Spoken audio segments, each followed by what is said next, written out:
Welcome to Meenestham. Upcoming రివ్యూలోకి వెళ్ళిపోదాం. బాకీ రాథోడ్ మాట్లాడుకుంటూ ఉంటారు. ఆ పార్థసారథి మన మనోహరిని మనో అని ప్రేమగా షార్ట్కట్లో పిలుస్తున్నారు. అంటే మనోహరిని తను ప్రేమిస్తున్నట్టు కదా రాథోడ్ అని అంటుంది బాగి. అవును మిస్సమ్మ, వాళ్ళిద్దరికీ మనం పెళ్లి చేసామనుకో ఈ ఇంటికి పట్టిన పీడ ఎరగడవుతుంది అని అంటారు. నిజమే, కానీ మనోహరి ప్రేమించాలి కదా, ఆమె ఆయన్ని కోరుకుంటుంది అనగానే ఆ మనోహరి ముఖం అమర్ సార్ని ప్రేమించాను అనింది. మరి ప్రాణాలు తీసేదాకా వచ్చిందంటే అది ప్రేమ మిస్సమ్మా అని అంటారు రాథోడ్.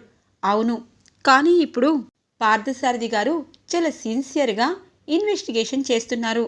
అలాంటప్పుడు మన మనో నిజస్వరూపం బయటపడితే అనగానే నిజస్వరూపం బయటపడితే ఇక రాథోడ్ భార్యని తేలిపోతుంది. అప్పుడు అమర్ సార్కి నిజం తెలిసిపోతుంది అని అంటారు రాథోడ్. అబ్బా, అంటే మన మనోహరి మేడం గారు బాగా ఇరుక్కున్నారు అని అంటుంది బాగి. ఇదంతా దూరంగా వింటున్న చంబా మనోహరి ఏమీ చేయలేక ఇక అక్కడి నుండి వెళ్తూ ఉంటుంది. మనోహరి ఒక్క విషయం నాకు అర్థమైంది, నిన్ను బాగా ఇరికించేశారు. నువ్విప్పుడు ఏం చేసినా అది నీకే తగిలేటట్టుంది. అలాగే నన్ను కూడా నీతో పాటు ఇరికించేస్తారేమో అనగానే చంబా, ఈ మనోహరిని తక్కువ అంచనా వేస్తుంది ఆ బాగి.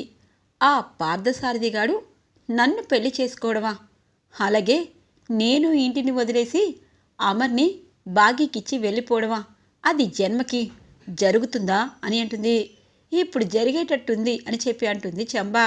సరే, రేపు నేను వేసే ప్లాన్కి ఆ బాగీ దిమ్మ తిరిగిపోతుంది. బాగీని మెడపట్టుకొని అమరేంద్రే స్వయంగా గెంటైపోతున్నాడు అనగానే ఏంటా ప్లాను అని చెప్పి అంటుంది. అదే ప్రచండ అనగానే ప్రచండనా, ఇప్పుడు ప్రచండ ప్రసక్తి ఎందుకు అనగానే ప్రచండ ఖచ్చితంగా పిల్లలందరినీ చంపబోతున్నాడు. రాథోడ్ ప్రతిరోజు పిల్లల్ని స్కూల్కి తీసుకెళ్తాడు. మధ్యలో కారు ఆగుతుంది అని అనుకోవచ్చు, కానీ ఇక్కడే బ్రేకులు ఫెయిల్ చేసేసి ఇక కారులో ఉన్న పిల్లలందరూ చచ్చిపోతే ఆ నింద బాగీ మీద తోసేస్తాను. పైగా ఈ మధ్య రాథోడ్ కూడా ఓవర్ యాక్షన్ చేస్తున్నాడు కదా, వాడు పైకి పోతాడు, అరుంధతి దగ్గరికి వెళ్ళిపోతాడు అని అంటుంది. ప్లాన్ బాగానే ఉంది, మరి అమరేంద్ర బాగీ విషయంలో నమ్ముతాడా? పైగా పిల్లలు మనోహరి, ఆ నలుగురు పిల్లల్లో ఒక పిల్ల నీ కూతురు, నాకు తెలిసి అంజు నీ కూతురే. ఇలా పిల్లల్ని, కడుపులో పుట్టిన పిల్లల్ని అనగానే చంబా, ఆ పిల్లల్ని ప్రేమగా చూస్తుందనే బాగి అంటే అమర్కి చాలా ఇష్టం. అదే పిల్లలు లేకపోయారనుకో ఆ పిల్లల చావుకు కూడా కారణం బాగియేనే అని నేను సృష్టిస్తాను అనగానే ఎలా అని అంటుంది. ఎలా అన్నది ఇంకసేపట్లో నీకే తెలుస్తుందిలే, నువ్వు అప్పుడు ఈ మనోహరి గ్రేట్ అంటావు అని చెప్పి ఇక ప్రచండకి ఫోన్ చేసి విషయాన్ని చెప్తుంది. ఇక మనోహరి, అలా అయితే నా పగ కూడా తీరుతుంది. ఆ ఆరు పాపని నేను అని చెప్పి అనగానే విషయం ముందు నీకు చెప్పాను, ప్లాన్ అనేది నువ్వు ఎలా వేసుకోవాలి అన్నది నీ ఇష్టం అని చెప్పి అంటుంది మనోహరి. ఇది ఇలా ఉండగా పార్థసారథికి ఇక తను పంపించిన మనిషి అన్ని నిజాలు చెప్తారు. ఇక రణవీర్ భార్య మనోహరి అని, అలాగే వాళ్ళిద్దరూ ఒక పాప పుట్టాక విడాకులు తీసుకున్నట్టు, ఇప్పుడు వాళ్ళు భార్యాభర్తలు కాదు కాబట్టి అమరేంద్ర ఇంటికి చేరుకున్నట్టు, అలాగే అమరేంద్రకి మనోహరి నిజస్వరూపం తెలియకుండా తను కవర్ చేస్తున్నట్టు మొత్తం ఇన్ఫర్మేషన్ లాక్కుంటారు పార్థసారథి. అంటే ఖచ్చితంగా మనోహరి అమర్ ఇంటిపై పగపట్టింది. తన భర్త రణవీర్ కదా, తనకి విడాకులిచ్చినా ఇప్పుడు తనకి పెళ్ళే కాలేదని అమర్ ఇంట్లో ఉంది. అలాగే తన భార్య అరుంధతి, మనోహరి ఇద్దరు ప్రాణ స్నేహితులైన వారు ఒకరి మీద ఒకరికి ప్రేమ మాత్రమే ఉంటుంది కదా. మరి బాకీని కూడా తను ఏదో చెయ్యాలని అనుకుంటున్నట్టు కొంచెం అనుమానంగా ఉంది. అలాగే అరుంధతిని చంపింది మనోహరి అయితే ఖచ్చితంగా తనకి జన్మంతా జైలు పాలు చేస్తాను. ఎందుకంటే ఒక పిల్లలు గల ఒక ఆవిడ్ని పొట్టన పెట్టుకున్న మనోహరిని నిన్ను వదలను. అందమైన రూపమే కాదు, అందమైన మనసు కూడా ఉండాలి అంటారు. అది లేకపోతే వాళ్ళతో జీవితం వ్యర్థమే అని చెప్పి ఇక పార్థసారథి అన్ని నిజాలు తెలుసుకొని ఇక సాక్ష్యాలని ఇటు అమరేంద్ర అందరి ముందు ఉంచాలని పగడ్బందీగా ఉంటారు. ఇది ఇలా ఉండగా బాగి కిచెన్లో ఉంటుంది. మనోహరి కావాలనే, అమర్, మన ఇంట్లో 3 కార్లున్నాయి కదా, ఆ 3 కారుల్లో ఒకటి బ్రేక్ ఫెయిల్ అయినట్టు అనిపించింది. ఇక మెకానిక్ వచ్చి చూశాక పిల్లలు స్కూల్కి వెళ్తారు అనగానే, సరే మనోహరి, మెకానిక్ని నేను పంపిస్తాను అని చెప్తారు. సరే అమర్ అని చెప్పి అంటుంది మనోహరి. ఇక ఇదంతా బాగీకి తెలీదు. ఇక కరెక్ట్గా బ్రేకులు ఫెయిల్ అయిన కారులోనే పిల్లల్ని రాతోడిని స్కూల్కి పంపిస్తుంది బాగీ. ఇక మనోహరి తన అనుకున్న ప్లాను సక్సెస్ అయినందుకు, ఇప్పుడు చూసావా, ఇప్పుడు బ్రేకులు ఫెయిల్ అయింది అని చెప్పి అమర్కి తెలుసు, ఈ ఇంట్లో అందరికీ తెలుసు, రాతోడికి బాగీకి తప్పించి. ఇప్పుడు పిల్లలు రాతోడ్ స్కూల్కి వెళ్ళారు. బ్రేకులు ఫెయిల్ అయ్యాయి కాబట్టి ఇక వాళ్ళు చచ్చిపోబోతున్నారు. కానీ బ్రేకులు ఫెయిల్ అయిన కారులో బాగీనే స్వయంగా పిల్లల్ని పంపించిందని అమర్కి తెలిసిపోతుంది. ఎందుకంటే నేను ఇందాక చెప్పాను కదా, ఇంకా డ్రైవర్ బ్రేకులు ఫెయిల్ అయ్యాయని తెలుసుకొని మనిషిని పంపిస్తానన్నారు కదా, తను రాకముందే బాగీ పంపించేస్తుంది కాబట్టి బాగీపై నింద పడుతుంది అనగానే, మనోహరి, తెలివిగా ఆలోచించావు. కానీ అమర్కి పిల్లలంటే చాలా ఇష్టం. పిల్లలందరూ చచ్చిపోతే నిన్ను పెళ్లి చేసుకుంటాడా అనగానే, అయ్యో, పెళ్లి చేసుకోవాలనే కదా పిల్లలందరినీ ఒకేసారి చేస్తున్నాను అని అంటుంది మనోహరి. ఇక రాతోడు పిల్లలను తీసుకొని స్కూల్కి వెళ్తారు. ఇక పిల్లలందరూ సరదాగా పాటలు పాడుతూ ఉంటే రాతోడికి ఏదో అడ్డు వస్తూ ఉంటుంది. ఇక బ్రేక్ వేసేలోపు బ్రేక్ అనేది ఫెయిల్ అవుతుంది. ఇక ప్రచండ కారులో బ్రేకులు తీసేయడంతో ఇప్పుడు ఈ నలుగురు చచ్చిపోబోతున్నారు, ఆత్మలైపోతారు. ఇలాంటి ఆత్మల కోసమే ఎదురు చూస్తున్నాను అని అంటూ ఉంటారు ప్రచండ. ఇక రాతోడికి భయం వేస్తుంది. రాతోడ్, ఎందుకు నువ్వు కారు ఆపటం లేదు అని చెప్పి పాపం చిన్నారి ఆరు, పాప, అంజు, పిల్లలందరూ టెన్షన్ పడుతూ భయపడుతూ ఉంటారు. అయ్యో పిల్లలు, బ్రేక్ ఆగటం లేదు అనగానే, అవును, మార్నింగ్ డాడీ కూడా బ్రేకులు ఫెయిల్ అయ్యాయి, అవి మెకానిక్ వచ్చాక బయలుదేరండి చెప్పినట్టు గుర్తు, కానీ మిస్ అమ్మ మనందరినీ అని చెప్పి అంటూ ఉంటారు. అయ్యో, అమ్మకి తెలిసే అవకాశం లేదన్నయ్యా అని అంటుంది ఆరు పాప. ఇక అందరూ పాపం కారు విషయంలో టెన్షన్ పడుతూ భయపడుతూ ఉంటారు.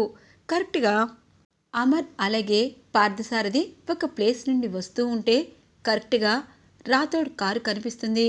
రాతోడ్ అని పిలిచిన కారు ఆగదు. వాళ్ళకు అర్థమవుతుంది ఏదో ప్రమాదం జరుగుతుందని. ఇక ఇటువైపు బాగి గార్డెన్లో నించుంటూ ఉండగా ఇక బ్రేకులు ఫెయిల్ అయ్యాయని అమర్ సార్ చెప్పారు మేడం, కార్ని నేను రిపేర్ చేస్తాను అనగాని, ఏ కారు అని అంటుంది బాగి. ఇదిగో ఇలా అమరేంద్ర గారు నాకు ఫోన్ చేసి చెప్పారు, కార్లేమీ లేవు అనగానే ఒక్కసారిగా ఉలిక్కి పడుతుంది. అంటే బ్రేకులు సరిగా లేని కారులో పిల్లల్ని రాతోడిని పంపించానా అని చెప్పి హుటాహుటిన ఆటోలో ఇక బాగి ఇక స్కూల్ వైపుకి వెళ్తూ ఉంటుంది. కరెక్ట్గా రాతోడ్ కారు ఆపలేడు. ఆ కారు ఎక్కడికి వెళ్తుందో ఏమవుతుందో తెలియని పరిస్థితి. ఇటు అమర్, పార్థసారథి ఆ కార్ని ఫాలో అవుతూ ఉంటారు. అప్పుడే బాగి కూడా వస్తుంది. వెనుక ఆటో ఇటు అటు 2 కార్లు కరెక్ట్గా ఆ కారుని అలా స్టిక్ చేసేస్తాయి. కారు ఆగిపోతుంది. పిల్లలు ప్రాణభయంతో పరుగు పరుగున డాడీ అని చెప్పి అమరేంద్రని పట్టుకుంటారు. ఇక పిల్లలందరూ భయంగా బాధపడుతూ ఉంటే, పిల్లలు ఏం కాలేదు, మీ డాడీ వచ్చారు, నేను వచ్చారని చెప్పి బాగి పాపం వాళ్ళని అంటూ ఉంటుంది. ఇక అందరూ ఇంటికి వస్తారు. ఇక మనోహరి, ఏమైంది అమర్, ఇంత కోపంగా ఉన్నావు అని చెప్పి అంటుంది. బాగి, కార్ బ్రేకులు ఫెయిల్ అయ్యాయి, మెకానిక్కి పంపించానని మార్నింగ్ చెప్పాను, నువ్వెందుకు పంపించావు పిల్లల్ని స్కూల్కి అని అంటారు. ఇక మనోహరి, అయ్యో, ఫెయిల్ అయిన కారులో వెళ్ళారా, పిల్లలు ప్రాణాలతో వచ్చారు, ఏంటి బాగి ఇంత అజాగ్రత్త ఏంటి అనగానే, మనోహరి నువ్వాగు, ఏమండి నాకు తెలీదు అని అంటుంది. అదేంటి, అందరూ ఉన్నప్పుడే చెప్పాడు కదా బాగి, అమర్ మెకానిక్ని పంపిస్తానని నేను ఏదో పని ఉండి గార్డెన్లో ఉండేసరికి నువ్వు పిల్లల్ని పంపించేశావా? అమ్మో, ఎంత ప్రమాదం! చూడు అమర్, ఇప్పుడైనా అర్థమైందా? పిల్లల్ని ప్రేమగా చూస్తున్నట్టే ఇలా చంపాలనుకుంటుంది ఈ బాగి అని అంటుంది. మిస్సమ్మ, ఏంటి మనోహరి మేడం ఎంత నిందేస్తుంది అనగానే, చూడండి మనోహరి, ఇంకొకసారి ఇలా మాట్లాడితే ఊరుకోను అని అంటుంది బాగి. ఆపు, ఇంకా నువ్వు డ్రామాలు వేస్తూ ఈ ఇంట్లో వాళ్ళ ప్రాణాలు తీయాలనుకోకు. అమర్, బాగిని ఇంటి నుండి గెంటేసే అని అంటుంది. ఇక బాగి, నిజం చెప్పు అని అంటారు. ఏమండి, నా గురించి మీకు తెలుసు కదా అని అంటుంది బాగి. ఇంతలో పార్థసారథి, మనోహరి గారు, మీరు చాలా తెలివిగా బాగిని ఇరికించాను అనుకుంటున్నారు, కానీ మీ గురించి అంత ఇన్వెస్టిగేషన్ చేసి ఇప్పుడు ఇక్కడ సీడీలో చూపిస్తాను. ఈ ఇంట్లో ఎవరు ఏం చేస్తున్నారు అన్నది క్లియర్గా అమర్కి తెలుస్తుంది అనగానే, ఏంటి పార్థసారథి, బాగీకి వెనకేసుకుని వస్తున్నావు? అమరేంద్రని ఏదో చేసి ఈ ఆస్తిని కాజేయాలనుకుంటున్నావా అనగానే, మను, నువ్వు చాలా అంటే చాలా అందంగా ఉంటావు అనుకుంటావు, కానీ నీ అందమైన మనసు వెనకాల అతిపెద్ద కుట్ర ఉంది. నీ ప్రాణ స్నేహితురాలు అరుంధతిని చంపడమే కాదు, రణవీర్ని పెళ్లి చేసుకొని పాపని కని పెళ్లి గురించి కూడా ఎవరికీ తెలియకుండా ఈ ఇంట్లోనే ఉన్నావు. ఇప్పుడేమో అమరేంద్ర విషయంలో, భాగ్య విషయంలో ఏదేదో మాట్లాడుతున్నావు. నీ నిజం అందరి ముందు బయట పెట్టాక నువ్వు ఏం సమాధానం చెప్పాలో అన్నది అమరేంద్ర ఫ్యామిలీకి చెప్పు. అలాగే నాతో పాటు జైలుకి కూడా వస్తున్నావు అని అంటారు.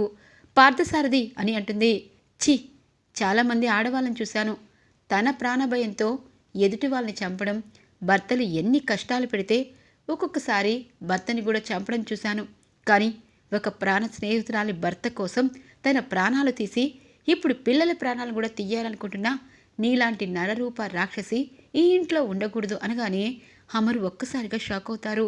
పార్థ, ఏమంటున్నావు అనగానే, అయ్యో, ఈ మనోహరి ఏమేం చేసింది అన్నది నాకు వన్ డేలో తెలిసింది.